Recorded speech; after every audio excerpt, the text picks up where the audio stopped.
Mesdames et messieurs, bonjour. Bienvenue encore une fois dans notre théâtre confiné. Un programme spécial de l'organisation socio-culturelle Art Vagabond Réseau Afrique Bénin en partenariat avec le cabinet CGAC. Merci à vous de nous suivre de chez vous. Et ce matin, je vous ferai lecture d'un extrait de ce livre de contes de l'auteur béninois Claude Balogun, que je salue ici de passage. Je vous lirai un extrait de l'un de ses contes, Beho.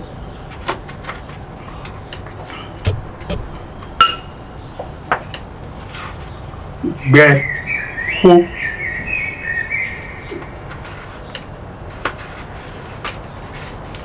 Beho.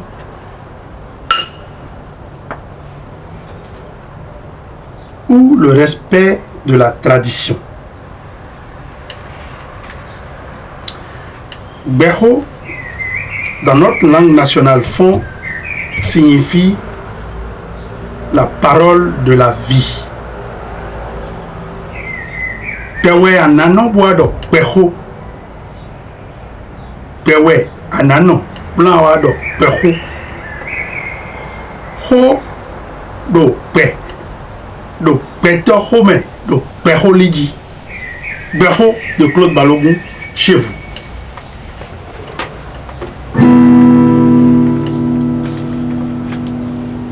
Beho ou le respect de la tradition.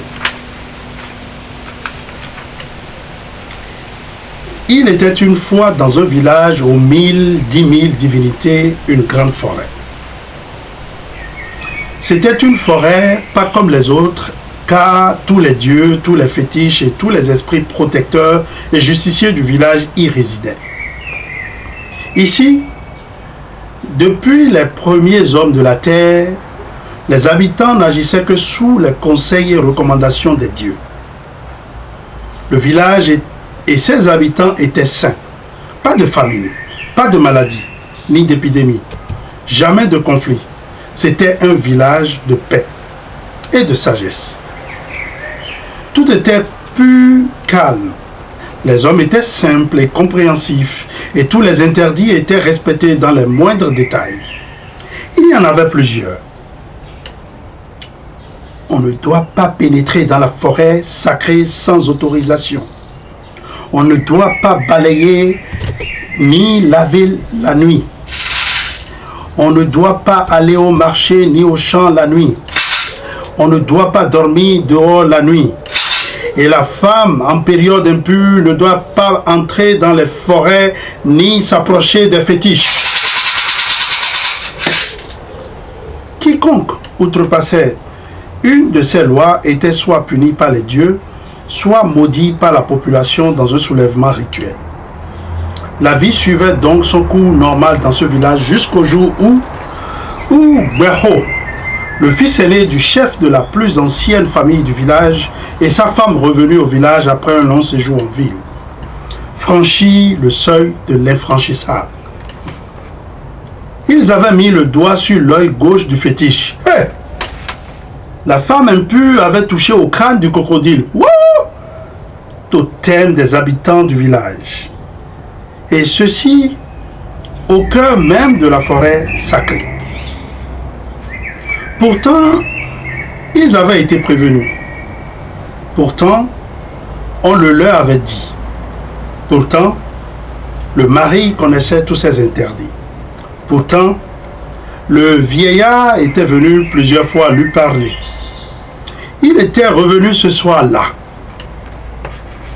Mon fils, Zando, le fétiche des ténèbres et de la pleine lune, a interdit de se coucher dehors la nuit. Non, papa. Laissez-la se reposer. Elle est fatiguée. Rien ne lui arrivera, avait rétorqué Beho. Mais nous sommes au village, mon fils. Ici, chaque comportement doit être contrôlé selon les consignes divines, lui répondit le vieillard. Papa, c'est l'ancien temps, ça. Le monde évolue et il faut évoluer avec. Toutes ces choses-là, laissez-les pour le passé, ajouta le jeune homme. Sur ces mots, le vieillard entra dans sa chambre, le cœur rempli de dégoût. Il était 1 heure du matin, lorsque le drame se produisit. C'était souvent à cette heure que toute activité humaine cessait, pour laisser place à Zando et aux esprits pour leur ronde habituelle. À cette heure, on pouvait observer tous les phénomènes surnaturels de la terre. Des feuilles qui se déplacent de branche en branche, d'arbre en arbre, pour leur réunion nocturne. Les aboiements lointains des chiens fétiches, annonciateurs du bien et du mal, se faisaient entendre. Le vent se transformait en poussière et la rivière en montagne. Et c'était à cette heure-là, au moment même où Gberho et sa femme étaient plongés dans un sommeil profond, que le drame se produisit. Un grand vent se souleva. C'était souvent à travers ce vent que Zando faisait passer des messages aux sages du village. Mais ce vent, cette fois-ci, se transforma en un tourbillon qui prit la direction de la grande forêt. Il fit huit tours et aussitôt on entendit une voix provenant de la forêt sacrée. Pauvre mortel, pourquoi voulez-vous aller contre les lois établies? Pourquoi ne voulez-vous pas suivre les conseils des sages? Gberho, tu as désobéi à ton père. Ta femme a versé la cendre chaude sur ma cour et cela me brûle la plante des pieds. Sachez que chaque acte a ses conséquences. Assumez les conséquences de votre entêtement et de vos comportements. À ces mots, une nuée de chauves-souris envahit la cour familiale de Gberho. Ces oiseaux à dents d'homme crachaient sur les dormeurs. Avant qu'ils n'eurent le temps de se réveiller, c'était déjà trop tard. Chaque goutte de crachat se transforma en une plaie, une sorte de chantre rouge qui brûlait, qui coulait et qui puait. C'était parti pour une longue période de maladie. Ils ne sortaient plus. On ne leur rendait plus visite car leurs pieds et mains pourrissaient. Leur peau collait sur la natte et les lambeaux y restaient. Les jours qui passaient voyaient leur souffrance croître. Leur regret grandit et l'espoir de leur guérison disparaître. Le vieux sage, soucieux de la situation de sa famille et fort préoccupé par l'état de santé de son fils aîné, fit appel au plus grand charlatan du village. Celui-ci, après avoir consulté les oracles, révéla les exigences des dieux. Le couple doit être livré au charoya en guise de sacrifice. Si ce vœu n'est pas exaucé d'ici 3 jours, le mal atteindra tout le village.